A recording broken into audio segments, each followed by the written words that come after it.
So thank you very much. It's a pleasure to be here. It's always a pleasure to be in Norway. I feel, coming from the United States and most recently from London, that in Norway I'm among many like-minded people, among friends. What I want to do is, in this half hour, to give an overall introduction to what I call the political marketplace, a set of concepts that I've been developing over recent years. I want to explore how violence operates in the political market, and then to turn to the issues of humanitarian action and civilian protection and the implications of that. So first, the origins of this term political market came from my own personal experience by the fact that I spent a lot of time working with the African Union as a mediator in trying to mediate conflicts, especially, not exclusively, Sudan and to a lesser extent, South Sudan. And I spent a lot of time in extremely boring sessions, hours and hours. 10 years ago, I was part of the Darfur negotiating team deployed by the African Union, and we spent weeks and weeks in a very crummy hotel on the edge of Abuja with absolutely terrible food in a series of meetings in which on one side of the table you had the Sudan government delegation, on the other side you had the Darfur rebels, and they would argue for hours and hours over a single sheet of paper in which the government of Sudan would not yield an iota, not change one dot or a comma, and whereas the Darfurian rebels were incapable of maintaining a consistent position over 24 hours.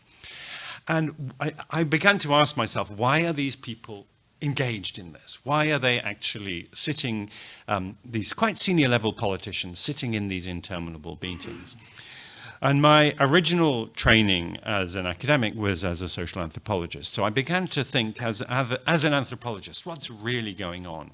And what was really going on was the backroom bargaining, what the Sudanese call Jalaba politics. The Jalaba are a class of traders who derive from the northern regions of Sudan, from the social elite, social, economic, and subsequently political and military elite, who spread over the provinces as small traders. And their politicians had perfected the art of buying and selling individuals.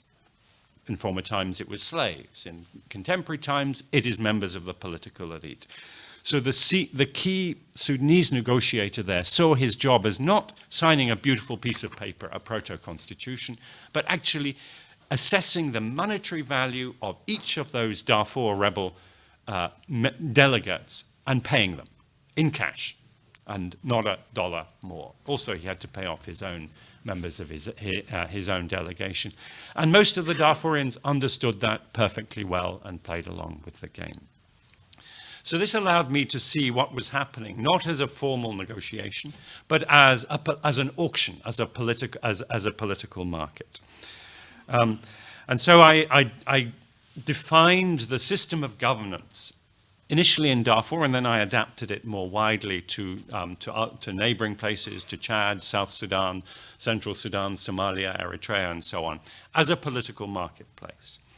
This is, in outline, many of you who study Africa will be familiar with what African scholars call neo-patrimonialism, which is patronage-based politics adapted for institutions. This is a further adaptation. This is a further refinement of that patrimonial system to take account of the monetization of reward, the dollarization, and the fact that bargains can be rebargained at very short notice. Everyone is connected with Thuraya phones, with the internet, and so on.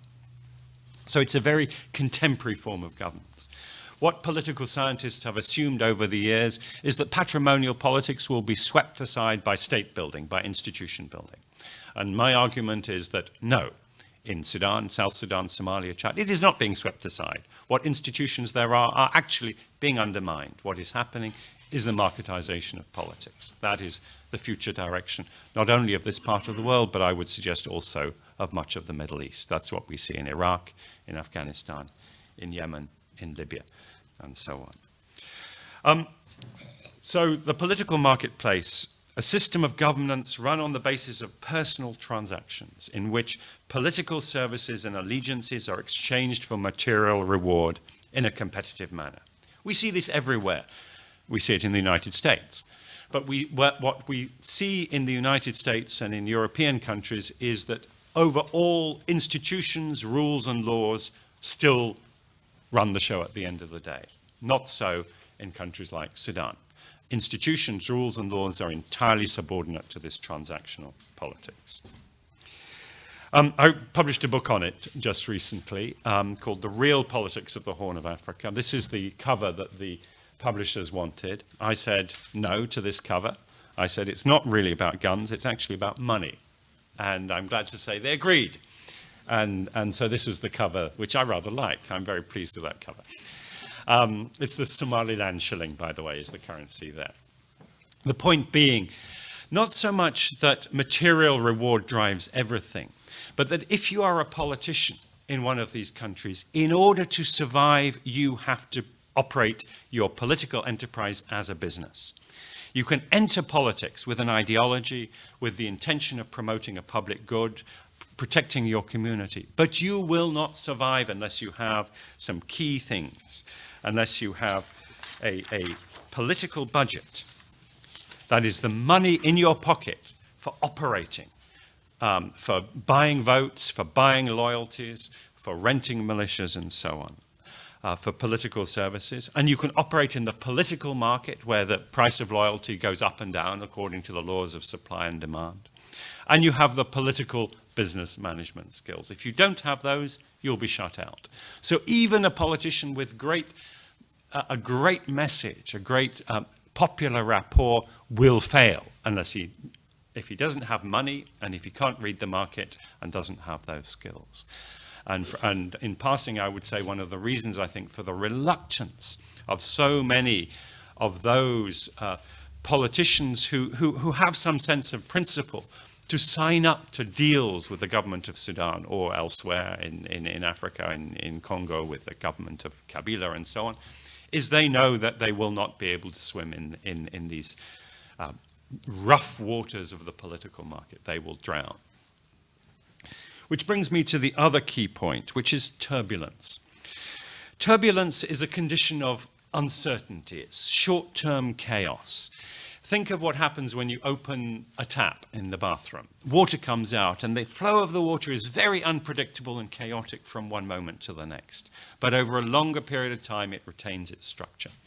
This is the nature of political and social and economic life in much of the world, intrinsically unpredictable.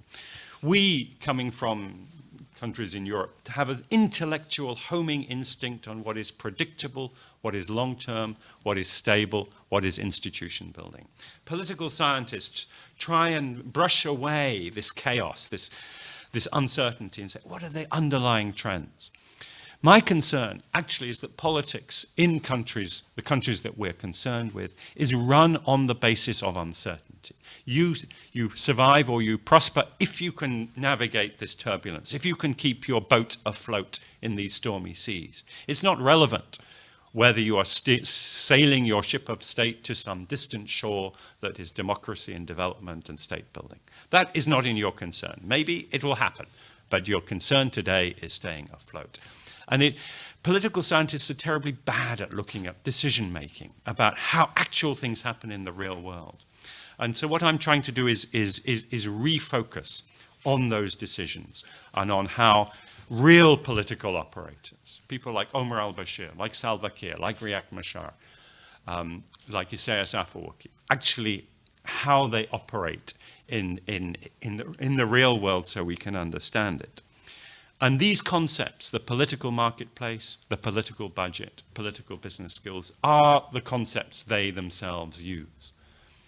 If you walk into the office of the Chief of Security of Sudan and you say, what's your political budget, what's the price of a militia today, and who is the most skilled operator, you will get an answer.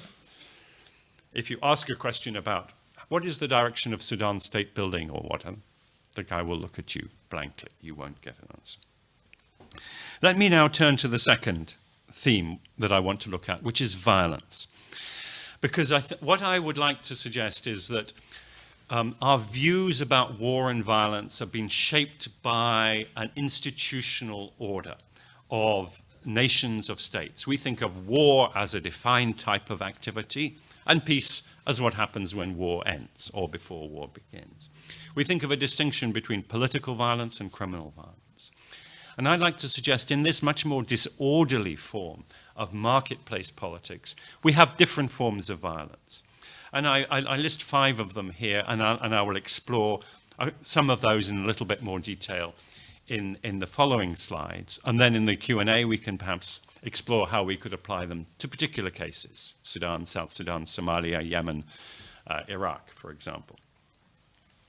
So violence can be a form of bargaining.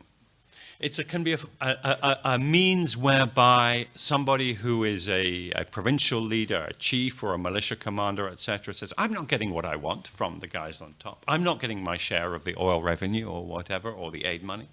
So I'm going to stage a little rebellion, let them know I'm here, shoot up a few villages, and then we will settle and I'll get more. It can also be rather more brutally an attempt to destroy the constituency of a rival, actually to undermine the bargaining power of that member of the elite in the political market by looting his cattle, burning his villages, killing his young men, raping his women. It can be an act of robbery to obtain resources.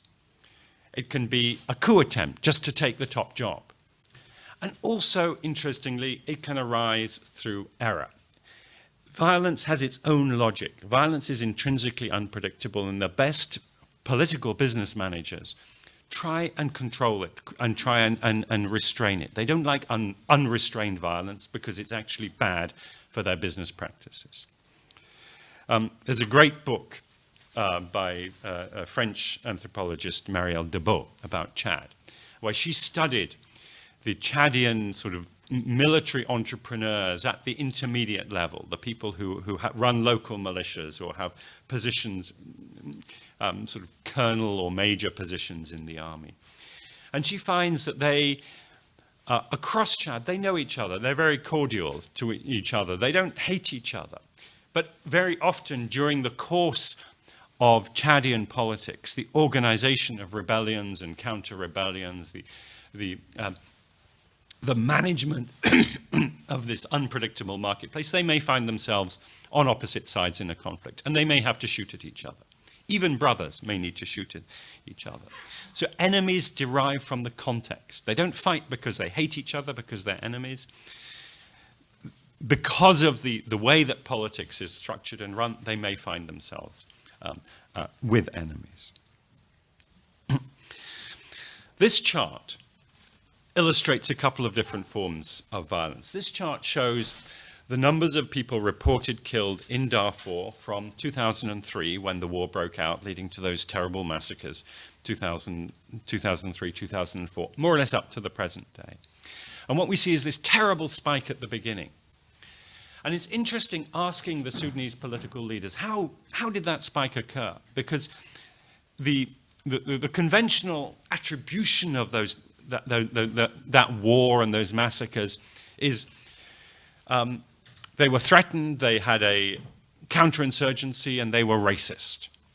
And they were determined to destroy those constituencies. If you ask them what happened, and when you brushed away the dissimulation and so on, it comes down to error. It was a mistake. They were bargaining with those Darfurian rebels, and they miscalculated the price. They didn't pay them off enough. And one reason they didn't pay them off enough was, frankly, they were racist. They thought, oh, they're black Darfurians, we can pay them off cheaply.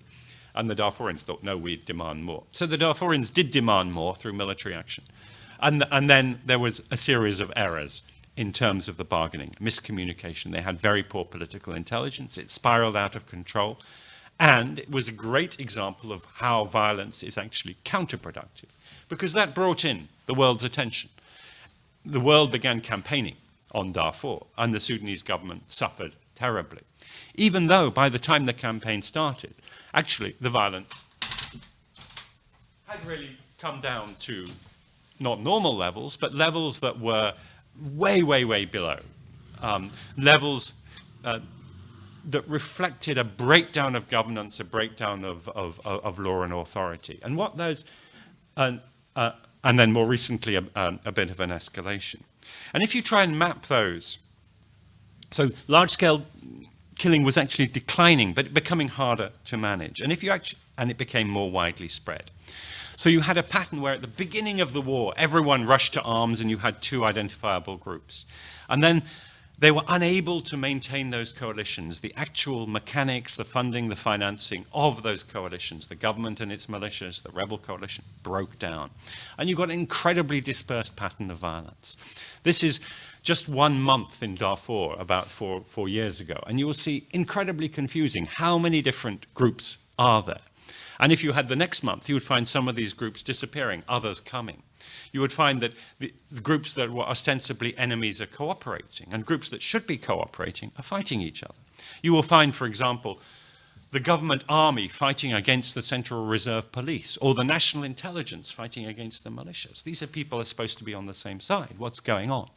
Or what's going on is they're fighting in order to protect turf, to protect commercial interests, and to advance their political businesses by signaling, we are here, you pay us.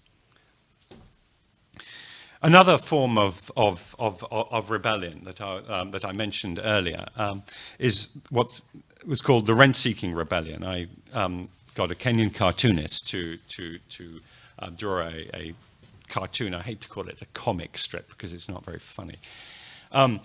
The point of this being that you have at the top left, you have the colonel in some remote area complaining. The salaries are late again, they're never the full amount. And they're complaining the county on the other side of the river gets a better deal. What's their solution? Let's organize a rebellion. Let them know we can't forget us. So, okay, what do we attack? Let's shoot the villages up on the other side of the river. That'll make the president take notice. So they shoot up the village, they kill a few people. They call the president, there's Salva Kiir in his black hat, the one given to him by George Bush. And then, so he calls the president, and then they bargain. But first of all, the president says, let's teach them a lesson, let's counterattack. And for space, we actually contracted this, because there should be a counterattack in which the government forces come and burn a village, and then another counterattack. So they bargain through attacks and counterattacks. And the index of their seriousness in bargaining is their willingness not only to kill, but to suffer human losses on their own side. If you're ready to have a lot of your own men killed, shows you're very serious, shows that you have a lot more, and you're very determined, so you will get a higher price. So the president's military advisor is saying, we already did that, sir, we burned the colonel's village. Now it's time to talk peace. And so there's the bargaining.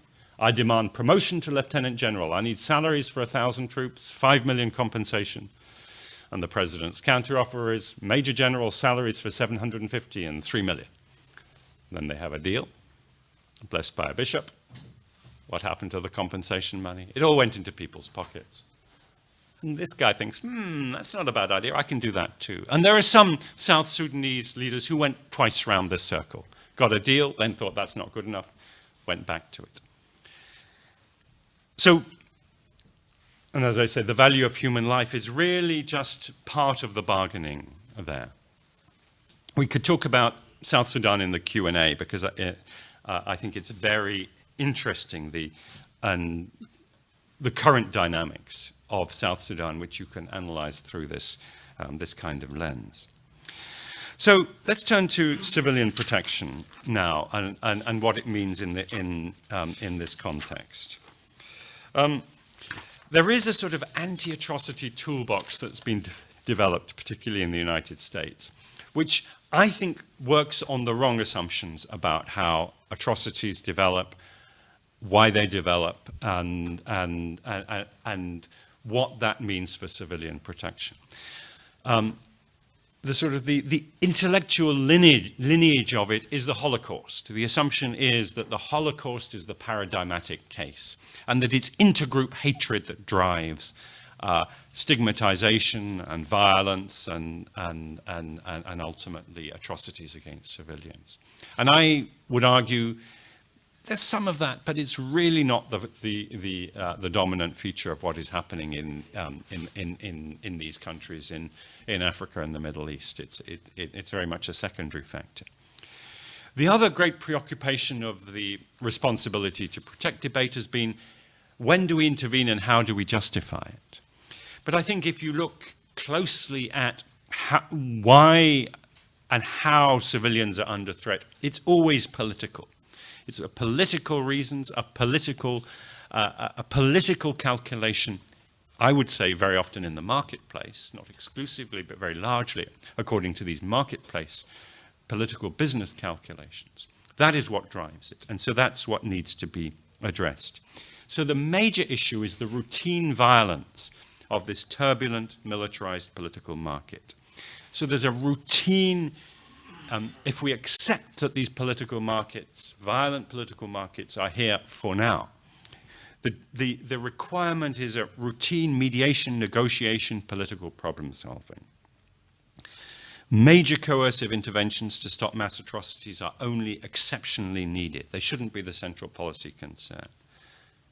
There are exceptional cases. I would say South Sudan today, demilitarizing Juba is really important, I would say. I would say it's not a good idea to put the city of Juba under the joint security control of the government forces and the SPLA in opposition. I would say that in this context, the peacemaking measures that we get involved in tend not to lead to long-term political settlements, but short-term bargains that need to be renegotiated. So protection of civilians requires, in this context, a long-term engagement.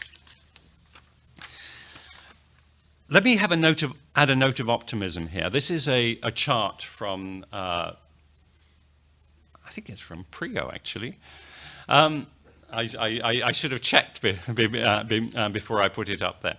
It's the battle deaths per year globally. And the most striking thing about it is the decline since 1946 to 2008. A jagged decline, but nonetheless a decline. Similar decline in mass atrocities, political violence against civilians. A jagged decline with a few terrible peaks like Rwanda in 1994.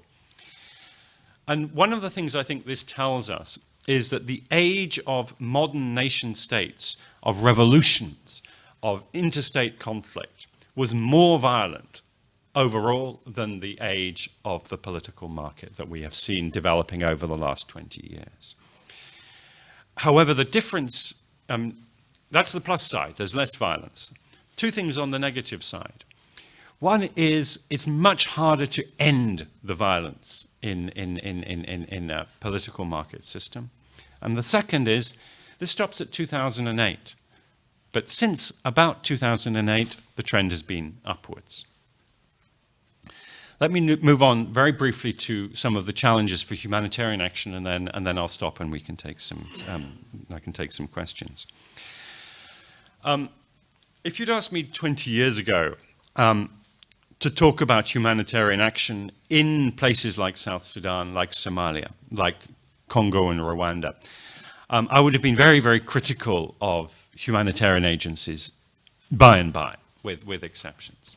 I would have said that they were actually, through humanitarian assistance, ending up abetting the war economies, abetting the political strategies of those who are fighting the wars. I was particularly critical of UN compromises with the government of Sudan, for example. Today, much less so, and I think for two reasons. Yes, it's true that the material component of humanitarian aid can be a resource. But two things have happened. One is that 25 years ago, these countries were virtually bankrupt. There was very, very little money around. And the humanitarian aid, small though it was critically important. Today, there's a lot more money around. most of it, in the case of Sudan and South Sudan, oil money, but also commercial contracts, deals of debt-fueled arms deals and so on, security cooperation from the United States in particular. Humanitarian aid is a much, much smaller part of the package, and therefore something that the key actors are much less interested in than they were in the previous generation.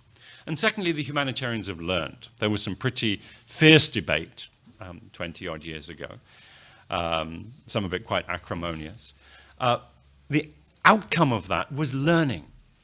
The humanitarian workers in the field and their managers know an awful lot more about how to operate in these types of environments than they did, and are much, much better at making sure their assistance does not go into the pockets of warlords and the like.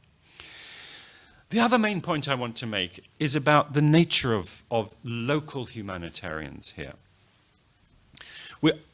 If it's true, if my general thinking is correct, that what we're seeing is the marketization of political life, the adoption of business models, and the downgrading of institutions, should we not then rethink how we deal with the local, the national humanitarians, instead of trying to build local NGOs as institutions, and very often see them getting co-opted into political processes or bought off by the lure of money and consultancies?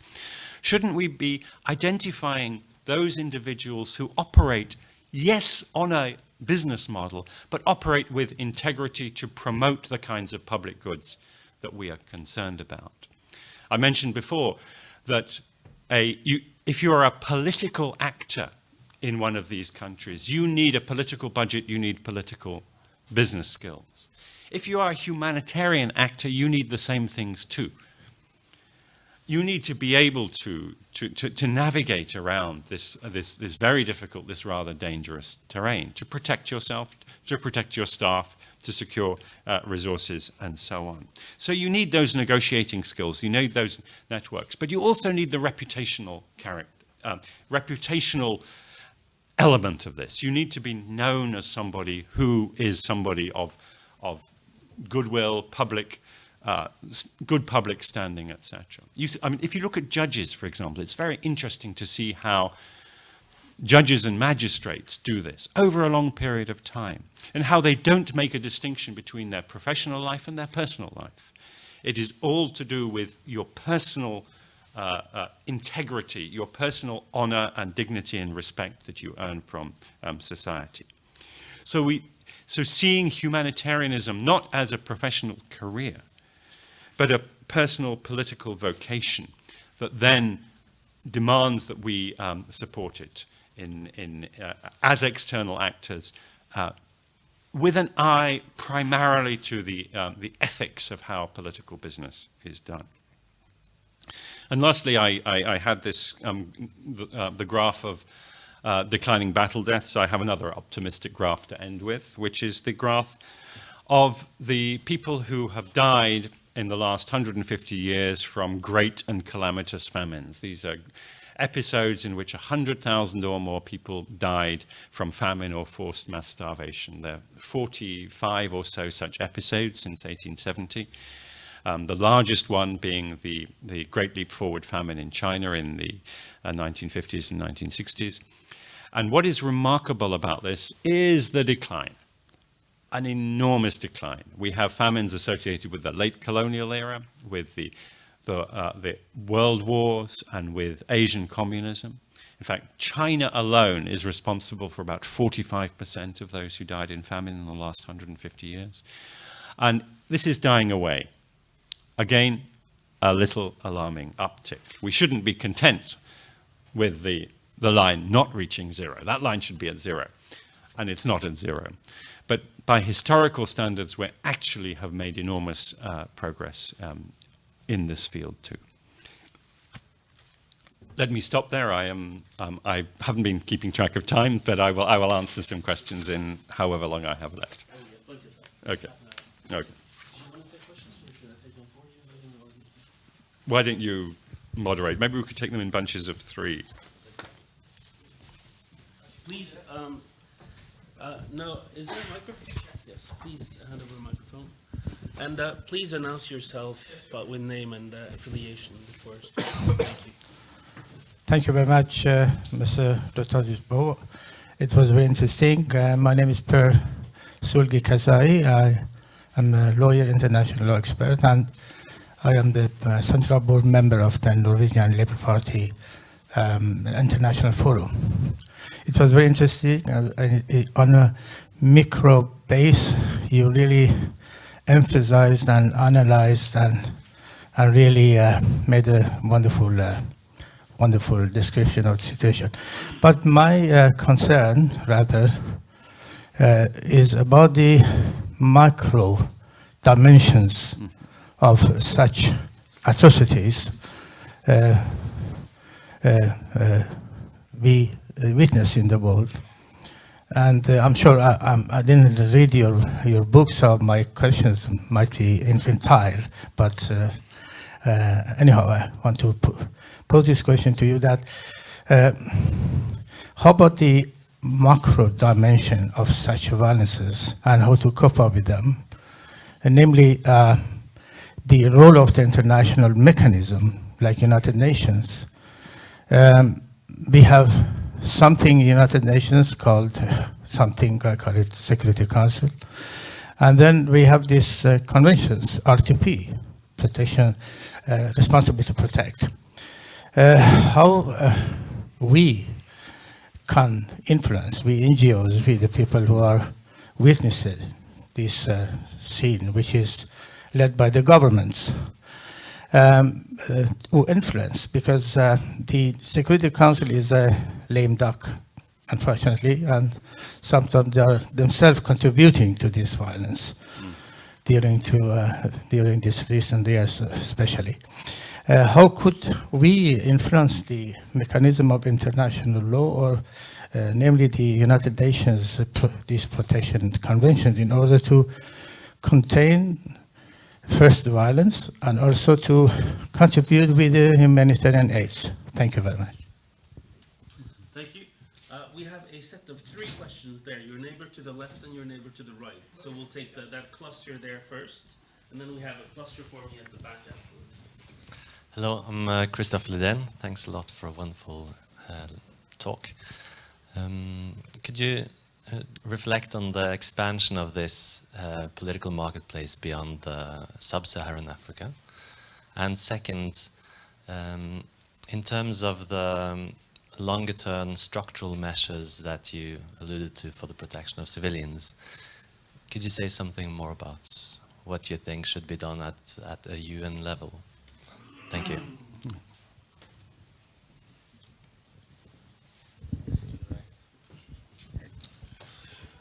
My name is Halle Jørn Hansen, and I used to be in charge of Norwegian People's Aid in South Sudan at the time. I cannot, since you made, and thank you very much for your lecture, very interesting. I cannot resist the temptation to ask a very concrete question now, based, having listened to your analysis. What do you think are the prospects for success in South Sudan with the homecoming of Riek Machar yesterday? Okay. 3 very good, challenging questions. And let me apologize in advance because I cannot do them justice in the time. The macro dimension, I think I'm tempted sometimes to say that we're now in World War III, and we, that is, and collectively, especially the British and the Americans, started it. Because the invasion of Iraq was a fundamental affront to the principles of collective security and the supremacy of international law. And we are seeing the consequences of that play out in a major way. I was recently at the African Union. World Peace Foundation was asked by the African Union to do a study on African peace missions. As I'm sure you know, the UN Secretary General last year had a study on UN peace operations that led to a report with a number of recommendations. One of them being primacy of the political. Peace operations are not principally or purely military activities. They have to have a political objective, strategy and oversight. And that phrase, primacy of the political, I think it crept into the report during the panel's deliberations in Addis Ababa, because the Africans in particular were pushing back, saying, don't forget the political solutions. Now, what does it mean to make that meaningful? Because I think that is the starting place. And the starting place are those principles of collective security and the rule of international law as part of our exercise in reviewing peace missions. We delved back into the African archive on this, and it begins with Haile Selassie in 1936, going to the League of Nations and pleading as the first head of state to address the League of Nations, what are you doing for my people? And there's this dramatic footage of him addressing them, and the fascist journalists in the gallery shouting and jeering, trying to shout him down and having to be cleared out, etc. And him very calmly making the point, there has to be a rule that protects the weak against the strong. And that basic principle was carried through towards the UN, carried through to the United Nations, carried through to the African Union, which was a norm pioneer. The African Union actually, in response to the failures of the UN in Rwanda and Sierra Leone, innovated norms, brought new norms, which the norm of non-indifference. The UN doesn't have it. It then got R2P, but the Constitutive Act of the African Union has that norm of intervention. It has the norm of rejecting unconstitutional changes in government and so on. It has a more robust normative framework in the African Union, which is actually a direct challenge to the UN. And I think it's really by going back to those principles that we really stand a chance. And if the UN is not going to take a lead, then the regional organizations should take a lead. And of course, none of those are in terribly good shape, starting with the European Union.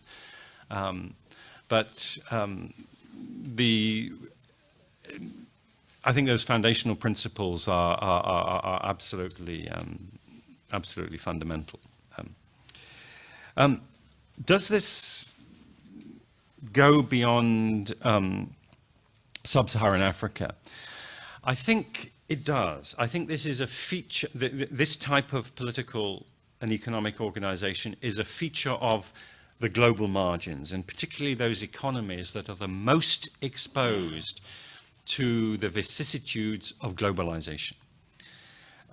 So the ones most dependent on international markets, which fluctuate wildly. So it's very, very difficult to have a sustainable economic growth pattern, because suddenly you may find, for example, all your textile workers thrown out of work from one day to the next. Those that are dependent on remittances, etc. There's also those countries where there is a high level of security cooperation from the global north, particularly from the United States and from the European countries, because that security cooperation money goes directly into two things. One is the securitization, militarization of politics, and the other is political budgets. It's very opaque. If you are the president of Uganda, you love that defense budget, not only because it buys guns, but because no one can look at it. That is where you dip. You put your hands in if you want to win an election.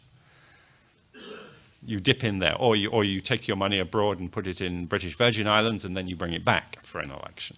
By the way, one of the interesting side effects of this scrutiny of illicit financial flows in the Panama Papers is most of the flows is outwards, but there's a little reverse flow every now and then, and it tends to coincide with people in countries like Indonesia or Liberia or Congo wanting to win an election.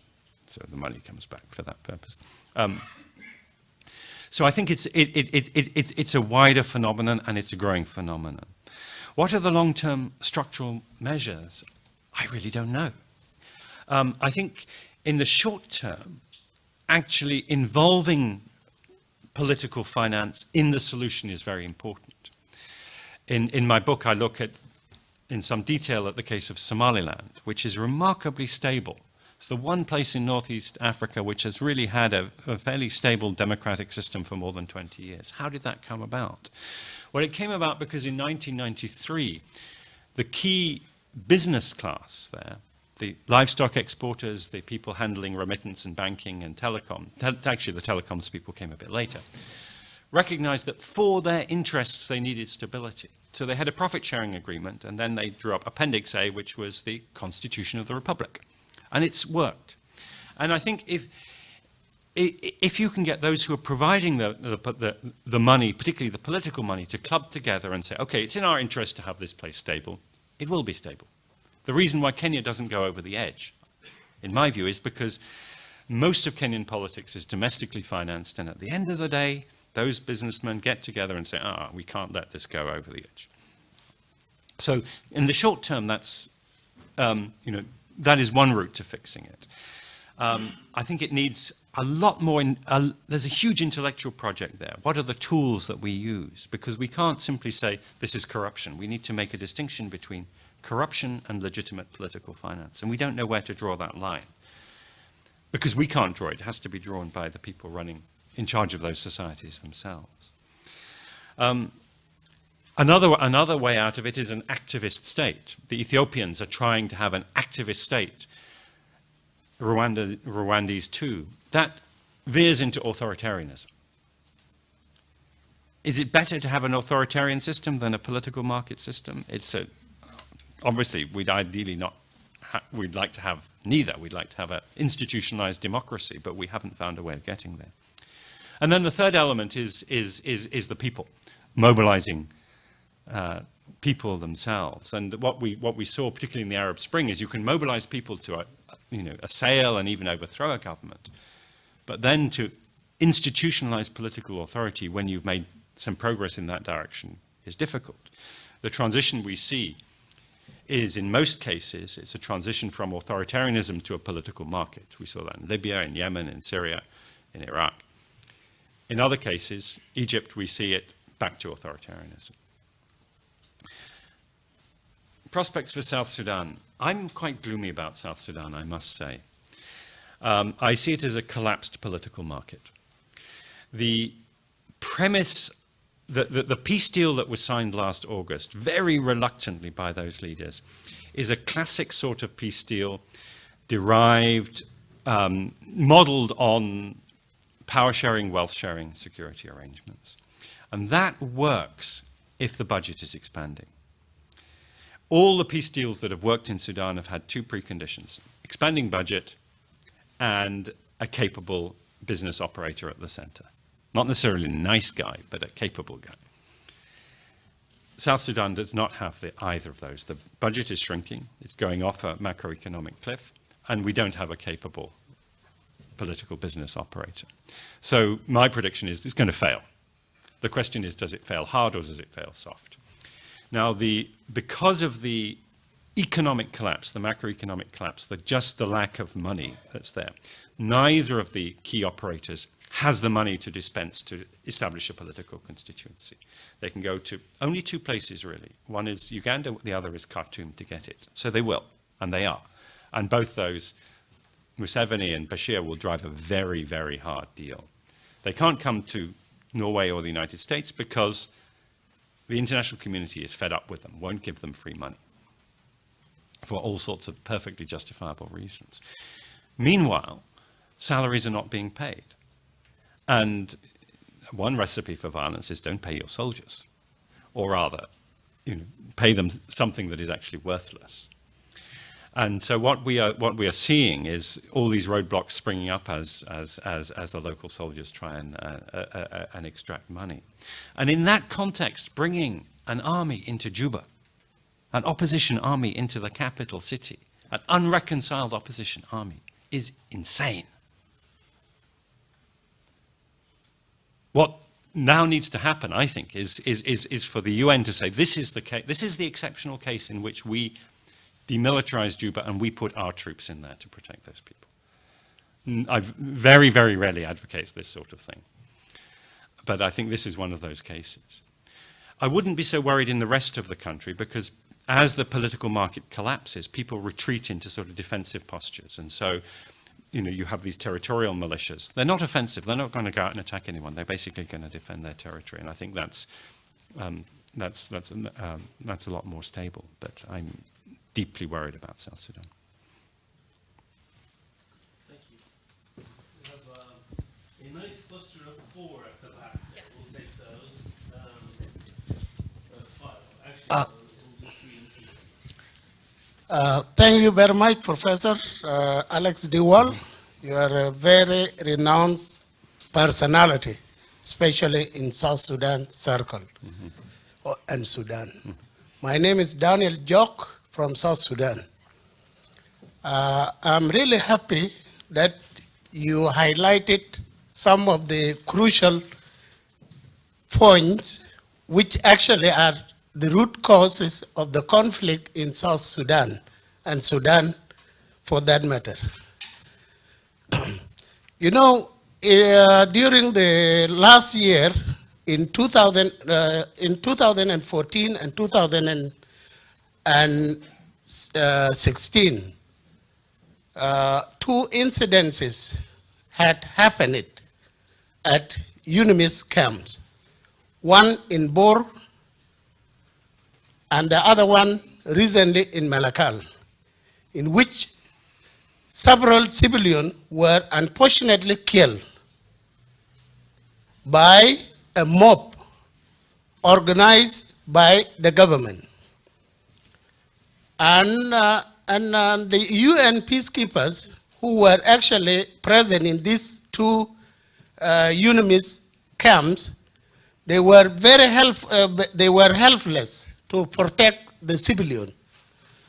And then my question is, how will the UN prevent the recurrence of these incidences in the future? Because as you put it correctly, Juba is not militarized as it was demanded during demilitarized. Demilitarized, yeah. During the peace agreement. Now, the IO has actually got in about 1,370 troops, whereas the government has more than 20,000. They surround the whole town, and then they also put about 9 military checkpoints where they surround the town. So it is actually another disaster in waiting. But because of the pressure from the international community, Dr. Riek Machar and his mega force decided to go to Juba and see what will happen. So the implementation of the agreement depends on the goodwill of the government and those who force it. Thank you. I have written a book on SPLM, the book with the title The Rise and Fall of SPLA Leadership. So it is available at Toronto. Thank you. My name is Øystein Rolands, and I'm from the Peace Research Institute in Oslo, PRIO. Also been working a little bit on South Sudan over the years. More than a little. Thank you. But thank you very much for coming here, Alex. And it was great to hear your outline of your theory of the new book. And it concurs considerably with my own research, I would say.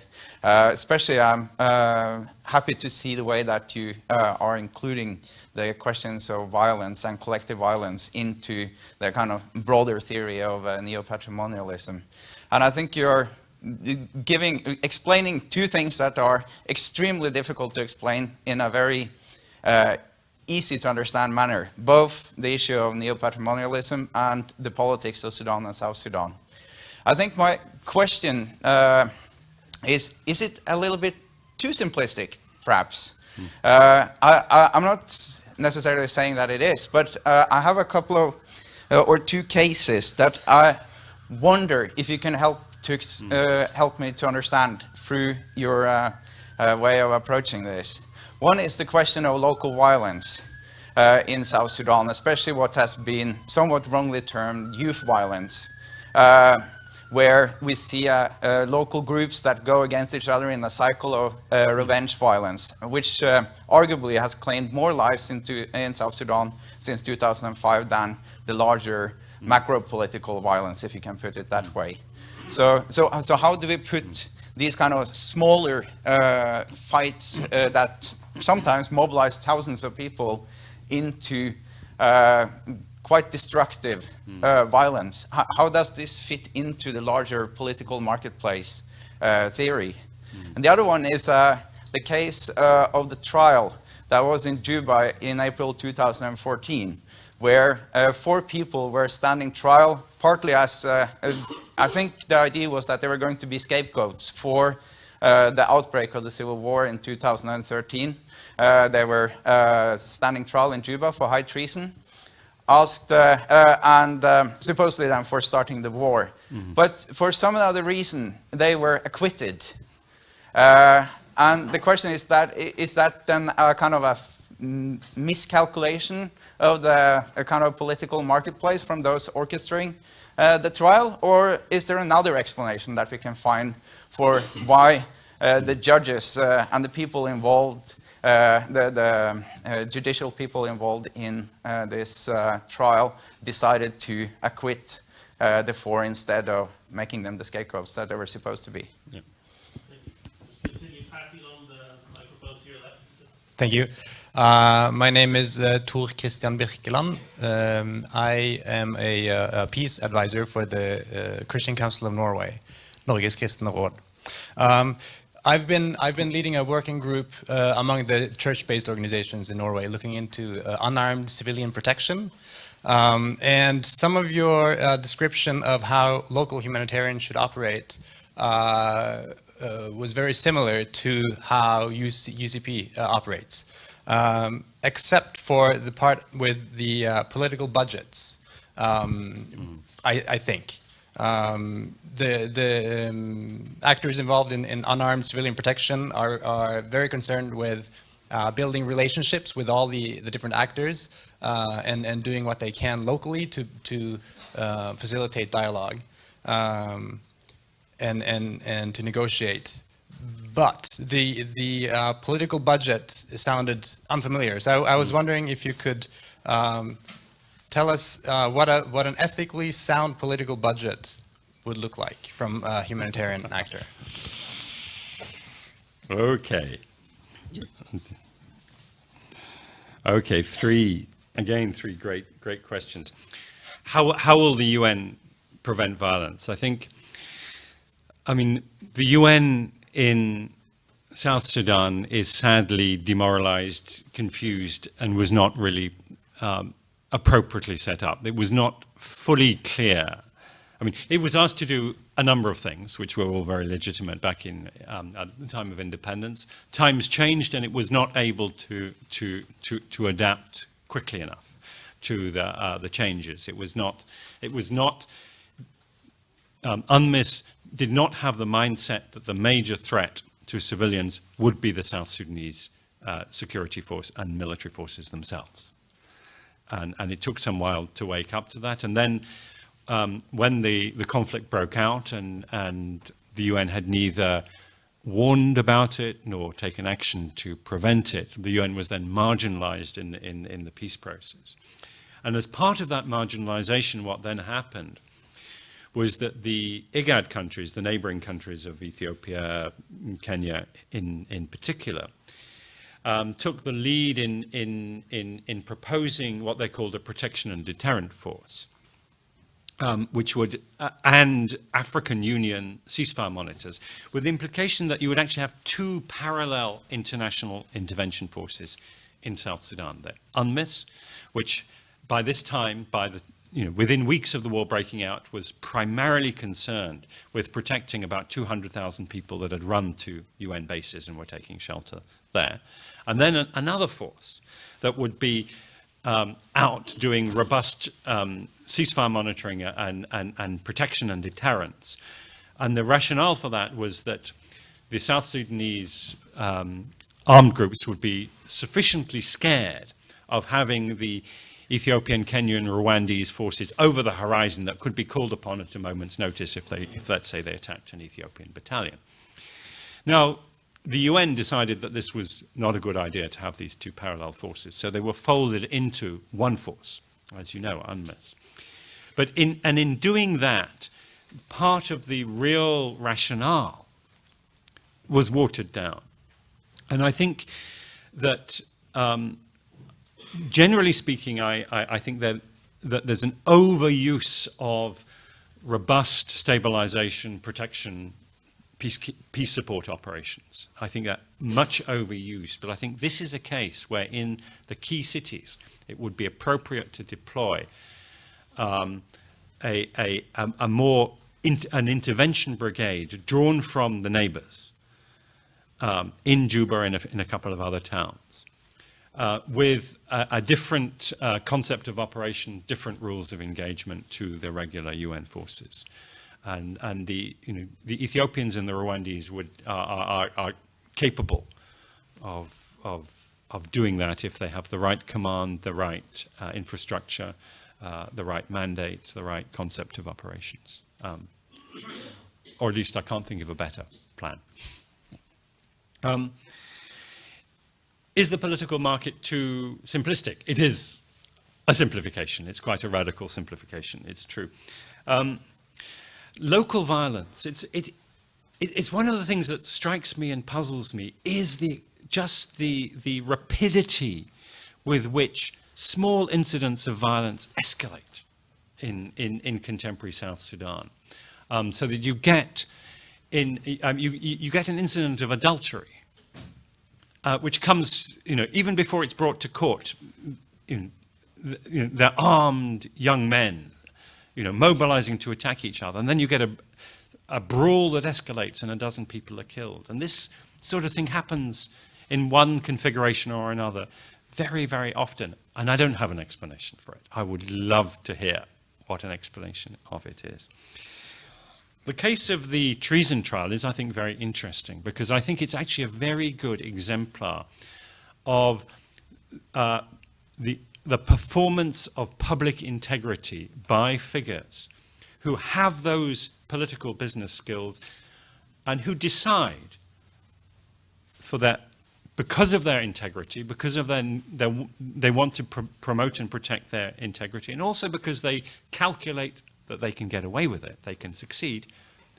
On this occasion, they are going to abjure threat, they're going to resist threats and abjure enticements. They're not going to be corrupt, they're going to do the right thing and surprise everybody, especially the political leaders who thought this is an open and shut case. We'll have a show trial, a kangaroo court. Now these guys, drawing on deeply held conceptions of justice and deeply held societal ideas of what a just man, and I'm afraid these are very gendered, just man should be, went and did the right thing. So it's a very interesting example of resistance drawing on a whole lot of societal resources that exist.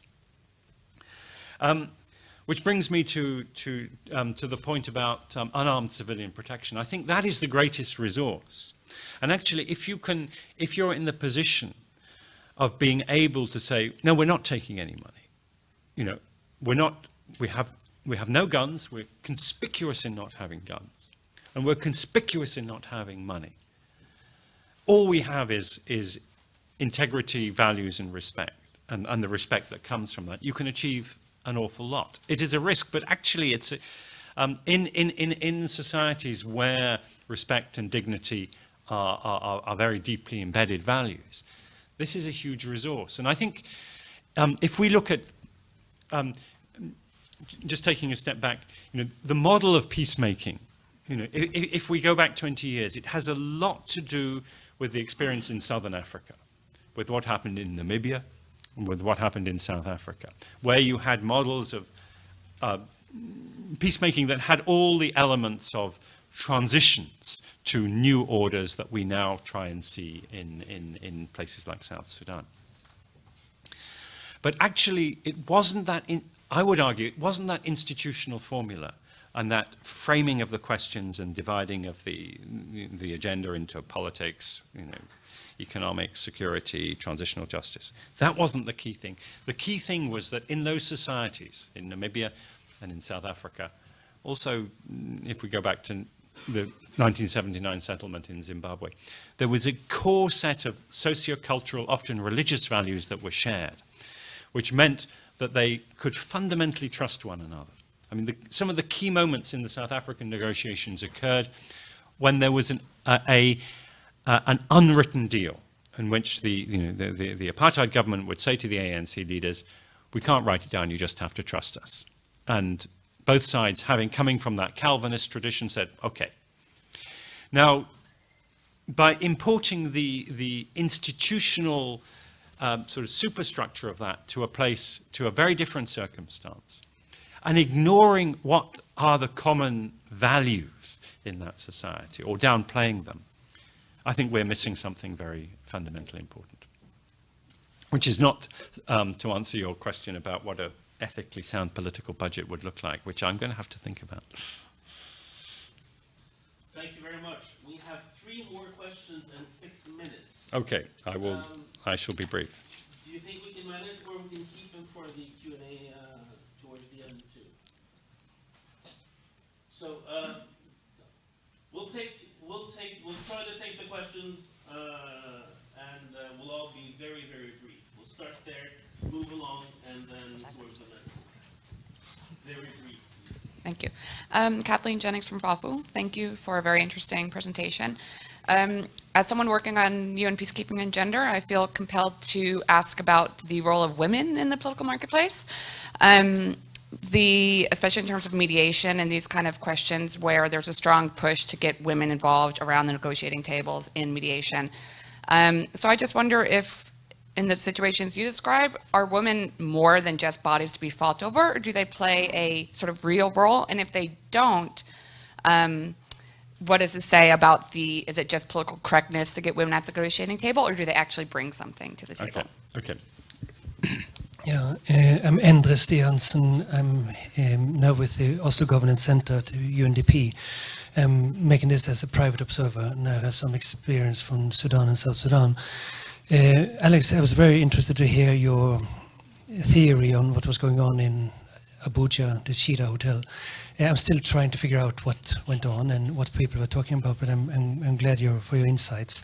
Now, on that insights, and I'm be very brief now because I would like to make comments on some of the other things, including saying you are too harsh on the UNMISS in South Sudan, but leaving that aside, on what was going on in Abuja.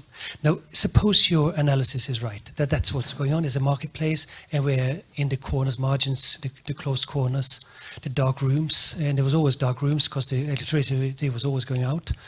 Then how can we engage at the international community? How can we, or maybe even better, why should we engage? Because one, we don't have the tools to do that. And by an extension of what you are saying, we shouldn't engage. This is outside of how we do politics. Thanks. Pass it forward,